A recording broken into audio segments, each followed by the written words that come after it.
Well, Benny's the husband. He's a father of three lovely girls, raised in the island of Puerto Rico. And part of my other life, that was part of my childhood, was in the island of Puerto Rico. And then in New York, and now here in Florida. I come from a long line of pastors and ministers. My grandfather was a pastor, my uncle, and my father. And by the grace of God, I was able to follow in that tradition, that lineage. And I've also have become a pastor and currently ministering and still preaching the gospel. Well, 42 for you is my mission statement. 42 for you signifies that it's a time for a change in the politicians that we sent to Tallahassee. The District of 42 is a diverse district with many different cultures and Hispanics, American, African American, Caribbeans. We got Hispanics from all over the world, Colombia, Venezuela, Puerto Rico, Dominican Republic.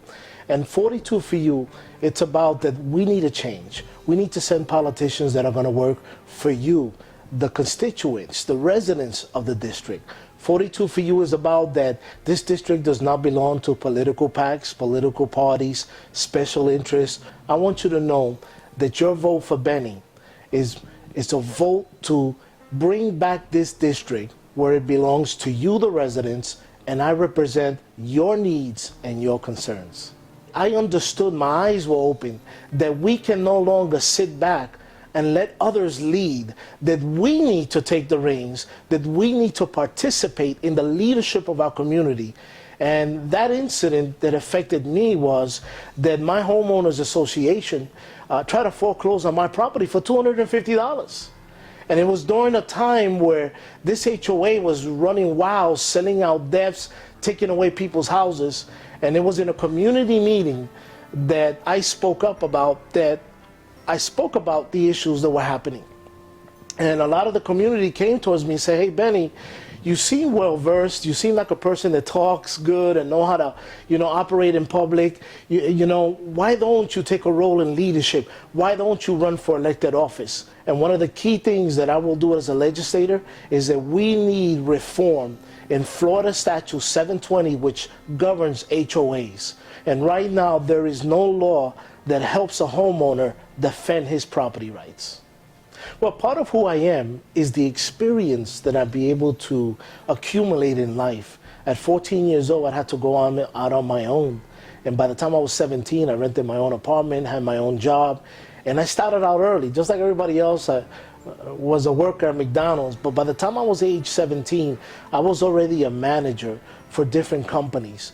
And I have a more than 18-year career as director of operations, area director, the coordinator of training for Fortune 500 companies. And in that gave me the experience to manage budgets in excess of $250 million, a workforce and staff of over 1,000 employees. Because part of the legislature's job is to manage the budget of the state of Florida alongside the Senate and alongside the governor.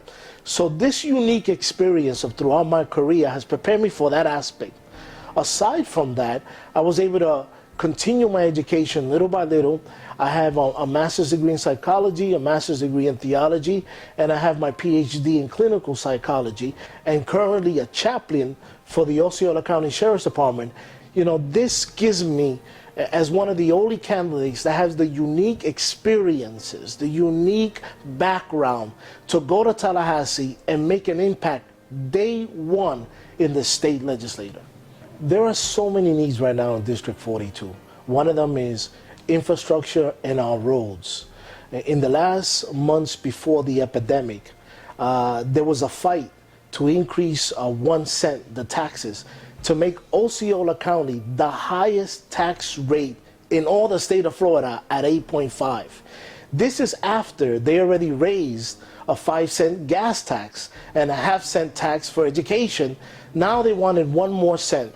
Lots of problems in St. Cloud where residents saw their water bill jump from $40 to $300 because there is not enough infrastructure. I've listened in Board of County Commissioner meetings where the new chief of the fire department said, we don't have enough firehouses to attend the needs, in Osceola. We have to borrow services from Orlando and from Polk County because we don't have enough. On the Polk County side, we know that agriculture is taking a hit, but I look at Polk County, Lake Wells, Benson, Frostpools as communities that we need to support agriculture, we need to support the cattle industry, but we also need to support and see what else can we bring. I use an example like Winter Haven. Winter Haven brought in Legoland, and now the whole area of Winter Haven has been energized and revitalized, and new businesses are going there. My experience in education and working in education gives me a unique aspect that I would like to bring and be part of that next curriculum that's going to take hold of the state of Florida. Our children are our future. I have 3 girls that are currently in public schools, and we need to make sure that their education is headed in the right direction. Well, looking at District 42, when I did my little study research, to be the next legislator in District 42, I noticed that District 42 is made of many different parts. It's very diverse. We don't need to look at what ethnic background. We need to look at what are the needs and concerns of the residents of District 42. Let's talk about what brings us together. What unites us? What part of our culture brings such beautiful atmosphere to our community? So I would bring the diversity that I have and focus on the diversity that we have and focus on what brings us together. Let's not talk about what votes Spanish. Let's not talk about our ethnic background. Let's talk about the qualities that we have and the passion that we have to move forward. Remember to vote for my daddy.